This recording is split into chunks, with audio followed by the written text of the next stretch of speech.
What is going on, good people? Welcome on into the Delmarva Sports Insider, the only live and local show dedicated to giving you all local sports all the time. I am Sports Director Trayvon Miles.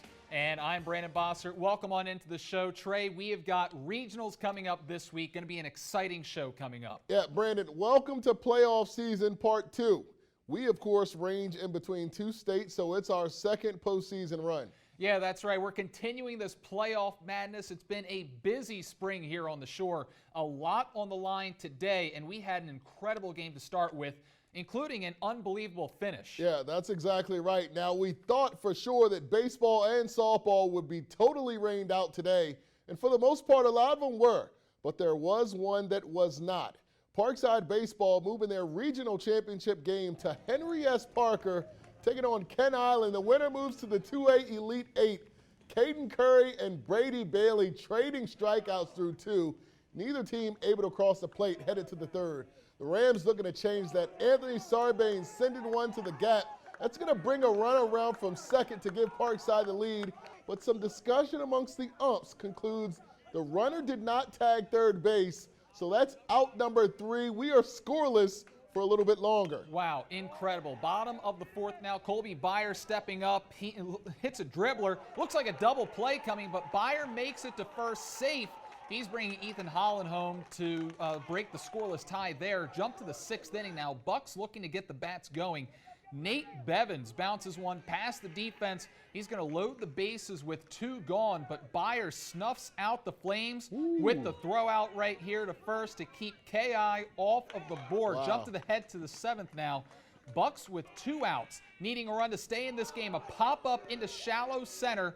This ball's going to drop on the diamond right here, Wow. but the ump is going to call a tag out before the runner touches home plate. Wow. This is a timing play, folks. They say the runner was tagged out at 3rd before the run scores. The Bucks argued, but with no replay, the call stood. Wow. Parkside advancing to the Elite 8. What a call right there, Wow. Trey. What a call to lose on. Parkside wins it by a 1-0 final score. You know, it's next man up. You know, that's what we've been doing the whole year, and I'm ready all the time. And, you know, he went down, he pitched great, but somebody's got to be ready to step it up. And, you know, I was that guy today. I knew it was about to be a double play ball. You know, you had to beat it out, and I'm not the fastest one, but, you know, I had to hustle it out and beat it out. 4 years ago, we told them they stay together, we'll get there. And it feels good for the kids that didn't get a chance to play last year. This means a lot for them and for moving on. It just feels good.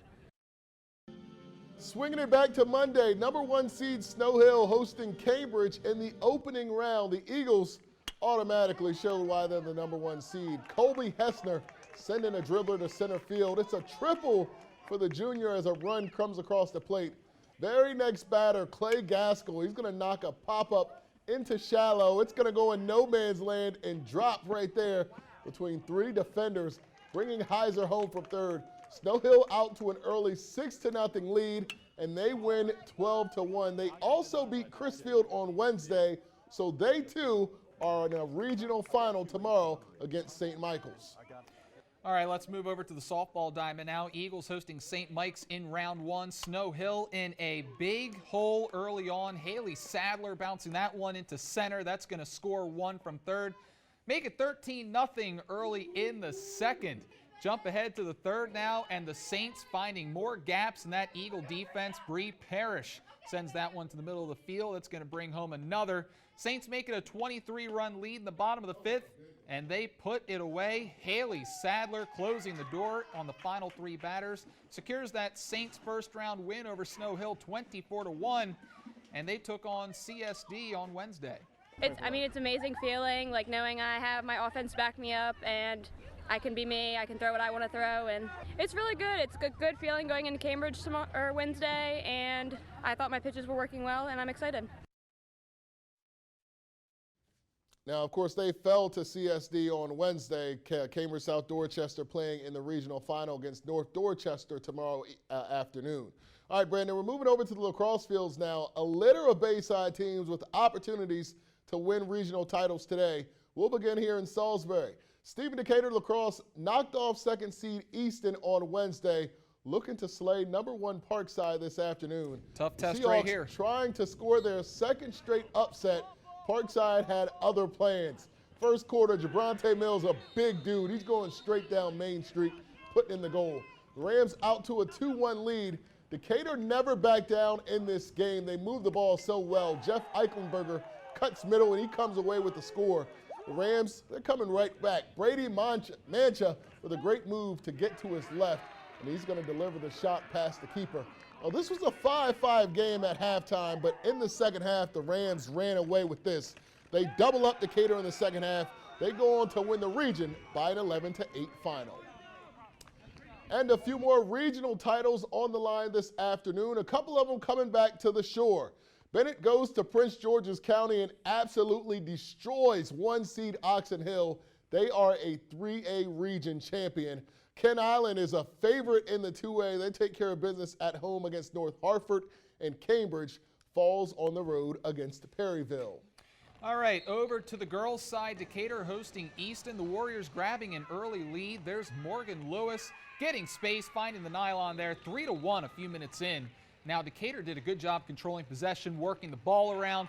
The Seahawks cut the Easton lead to 1 with that goal on the cutter there, but the Seahawks offense didn't get much today, thanks in large part to number 10 there, Anissa Wallace. The Warrior netminder made big saves all day long. Here's Lily Osborne off the free position there. Now to the second half, it's Osborne again, taking it all the way, keeps her balance. What a play right here from Osborne, number 19. Easton would possess the ball for most of the final minutes to run the clock out, and they win their first regional in over a decade. It's great. It's I think even this year it's more special because we lost our season last year, and so these players, they missed out on that, and so this makes it even more special. It's a testament to their athleticism and them as a team to only have 15 players and to be able to come out here and do this. All right, a couple more scores to get to out of the lacrosse regionals. Bennett falling to Chesapeake 12-5, but Queen Anne's moving on. They defeat North Hartford today 13-8. All right, congratulations to all of our regional winners tonight. These squads will continue their chase for a state championship, but one team that is used to competing for rings is Cape Henlopen Girls Lacrosse in Delaware. We spoke with the head coach in charge of the Powerhouse program, Lindsay Underwood, in this week's Insider interview. I feel relief for our seniors a little bit, and the excitement for the freshmen, and just this really was a whole team effort. I mean, we had 8 kids who scored over 20 goals this year. We had a brand new defensive unit. Not one defender started before. So it was really, for a lot of kids, I mean, we had 7 freshmen, so it was their first championship run ever. It's just a lot of hard work. People don't realize how much time the girls put in the off season, during the season, and the work that goes into it. And we're honest about our expectations. We know this is difficult. We know it's hard. We know the girls are going to work harder than they think they can, and then work even harder than that. And so we do. We're very upfront with our expectations, what the girls need to do. We tell them in the off season what you need to be prepared for, because we don't want there to be any surprises or shocks or anything like that. It was just, everything was different. I mean, we normally come back with a solid group of starters, but the previous 2 years we just had big graduating classes. So we had 3 starters returning. I think it was 5 kids total. So it was really starting from the ground up and just getting kids on board with, what we do, our rotations and things like that. There was some difficulty in adjusting, we really had to break things down a lot smaller than we needed to. So sometimes we kind of went too fast and had to remind ourselves, oh, wait a minute, no one knows how to do this. We don't know how to do this together. They haven't learned these plays, they haven't learned these rotations and things like that. So we've definitely taken 2 steps forward and 1 step back at times, but the girls, they're just resilient and they worked really hard. I think this year there was more overall competition. I do think that more and more girls are playing club and playing year-round, especially up north. SAS they're great. Most of their team is 8th graders, so I think going through the next couple of years, they're really going to be a team to watch. I'm not teaching kids how to pass and throw, and a lot of programs in our state are, because there are no youth programs. So we're a little bit more unique in that a lot of the kids who play rec come to Cape. There's not as many school districts in the area. We definitely split with SAS and Sussex Tech. Obviously, but up north, they go everywhere, and there's a lot of private schools that they can go to. So our youth program really has been a good feeder program too.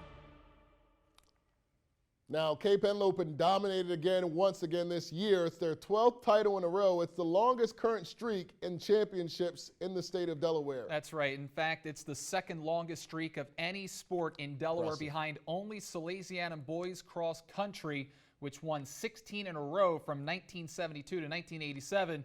And hey, Trey, we could see them break that streak in a few years. Get ready to say, 5 years from now, Cape Henlopen can definitely knock off that streak. All right, that's going to do it for the A block. We're taking a quick commercial break, but when we return, a marvelous weekend at the Harvard of the Mid-Atlantic. Salisbury is the new title town. Seagulls baseball bringing one home. That and more when DSI returns.